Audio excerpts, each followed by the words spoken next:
Welcome back, folklore lovers. This is International Folklore, your one-stop shop for all things folklore from around our mysterious planet. You read the title and now it's time to get into this video's topic, but first, like this video to help push it to more folklore and mythology enthusiasts like yourself, and subscribe to never miss a new video. Minotaur, whose bloodied horns turned deadless labyrinth into a chamber of death, embodies ritual sacrifice and inner turmoil. Born of Queen Persephone's forbidden union with a sacred bull, he was confined beneath Knossos to atone for human arrogance. Within the maze's shifting corridors, he preyed upon Athenian youths offered in penance, echoes of Minoan bull-leaping rites, where terror and reverence intertwined. Myths describe his anguished roar as the lament of a tortured soul, torn between human intellect and bestial instinct. Theseus, armed with Ariadne's guiding thread, wove through the twisting passages to confront him, blending cunning with courage. Slaying the Minotaur ended the bloodshed and liberated Athens from tyranny. In modern culture, he survives as a symbol of the shadow self and the psychological maze of inherited guilt, an enduring reminder that unchecked desire and ancestral burdens can trap us in labyrinths of our own making.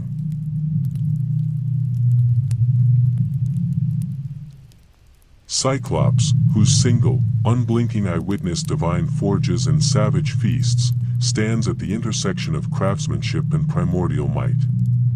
In Hesiod's Theogony, Brontes, Serapis, and Argesh forged Zeus's thunderbolts beneath Olympus, their hammer strikes echoing cosmic order. In Homer's Odyssey, Polyphemus, a solitary shepherd lodged in a rocky cavern, embodies raw brutality, seizing Odysseus's men for dinner until outwitted by cunning and wine. Later traditions linked Cyclops to volcanic ridges, their one-eyed visage a metaphor for elemental forces. Archaeological remains of Cyclopean walls fueled tales of giants moving massive stones. In literature and film, Cyclopean themes address myopia of power and the need for vision guided by empathy. These giants remind us that untempered strength without compassion becomes monstrous, and that true mastery requires balance between might and mercy. Medusa, whose petrifying gaze turned flesh to stone, has evolved from persecuted monster into powerful icon. Once a mortal priestess of Athena, she was punished for desecration when Poseidon violated her in the goddess's temple. Transformed into a gorgon, her hair became writhing serpents and her eyes lethal weapons. Perseus, equipped with a mirrored shield, winged sandals, and Hades' invisibility helm, severed her head, unleashing Pegasus and Chrysaor from her blood. Even in death, her visage, mounted on Athena's aegis, continued to ward off evil. Through art from archaic vase paintings to Renaissance masterpieces and modern feminist reinterpretations, Medusa symbolizes violated innocence, righteous vengeance, and transformative power. Psychologists view her narrative as an archetype of confronting trauma, illustrating that what once victimized us can, when reclaimed, become a source of enduring strength. Hydra, whose heads multiplied like persistent problems, illustrated that brute force without strategy only compounds challenges. Dwelling in Lerna's poisonous swamp, this serpent, offspring of Typhon and Echidna, tainted water and land with each breath. Heracles' second labor required more than raw might. Aided by Iolaus' cauterizing torch, each severed head was immediately seared to prevent regrowth. The final immortal head was entombed beneath a massive boulder, symbolizing the necessity of containing deep-seated issues. Hydra's venom, later mythologized as arrow poison, underscores nature's ambivalent gifts that become dangerous without wisdom. Today, Hydra appears in scientific contexts. Hydra vulgaris researches regeneration, and in discourse as a metaphor for systemic crises that worsen when tackled without foresight. The Hydra legend remains a timeless warning: solve problems with insight and precision rather than indiscriminate force. Cerberus, whose three feral heads guard Hades' gates, embodies the sanctity of thresholds and the inescapable pull of mortality. Born of Typhon and Echidna, this infernal hound's serpentine mane and razor claws enforce the boundary between life and death. Each head is said to perceive past, present, and future, ensuring the dead remain and the living stay away. Heracles' 12th labor demanded he seize Cerberus barehanded and escort him to the surface before returning him, a rite echoing death, resurrection, and the hero's communion with mortality. Orpheus later charmed Cerberus with music, illustrating art's power to bridge realms. In funerary art, Cerberus's image wards tombs, and in psychology, he symbolizes the guardians of our unconscious, repressed memories we dare not cross. Cerberus reminds us that confronting the end demands both courage and reverence for boundaries. Chimera, whose composite roar blended lion's ferocity, goat's stubborn bleat, and serpent's lethal hiss, incarnated chaotic menace.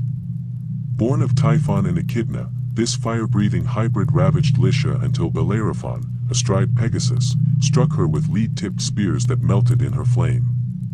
Each of her three forms represented distinct threats: raw power, foolish obstinacy, and covert venom.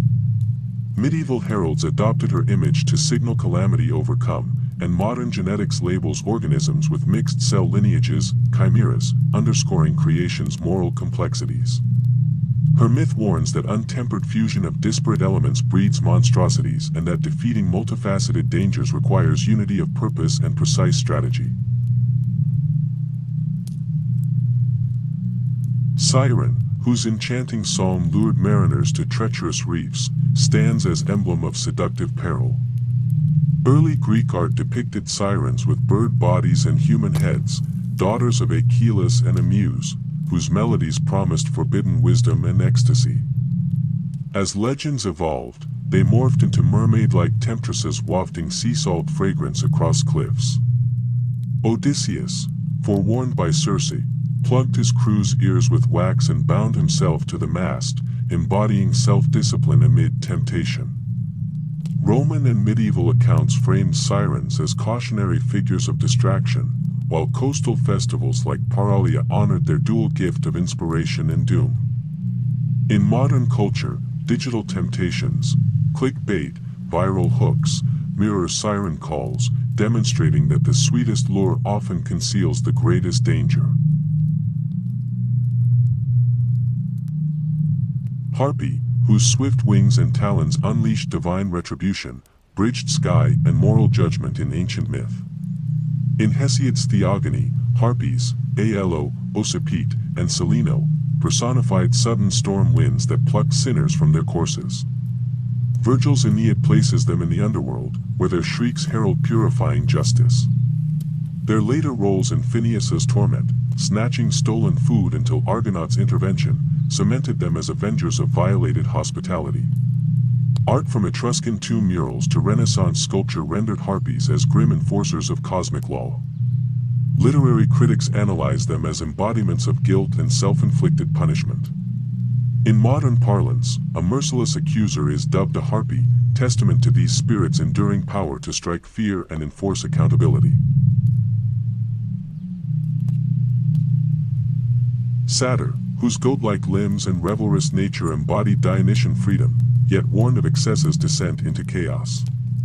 Born from rustic roots, satyrs cavorted in ivy-draped groves, playing syrinx flutes and chasing nymphs in rites celebrating fertility and wine's liberation. In Greek drama, satyr plays followed tragedies, offering comic catharsis and reminding audiences of nature's unbridled force. Orphic mysteries associated them with agricultural renewal cycles, while Roman poets softened them into fauns, idyllic shepherd spirits. Renaissance and Baroque artists sculpted their forms in marble, capturing the tension between joy and depravity. Modern reinterpretations range from mischievous comrades to cautionary figures in fantasy literature, illustrating that unrestrained pleasure undermines order and can spiral into destruction.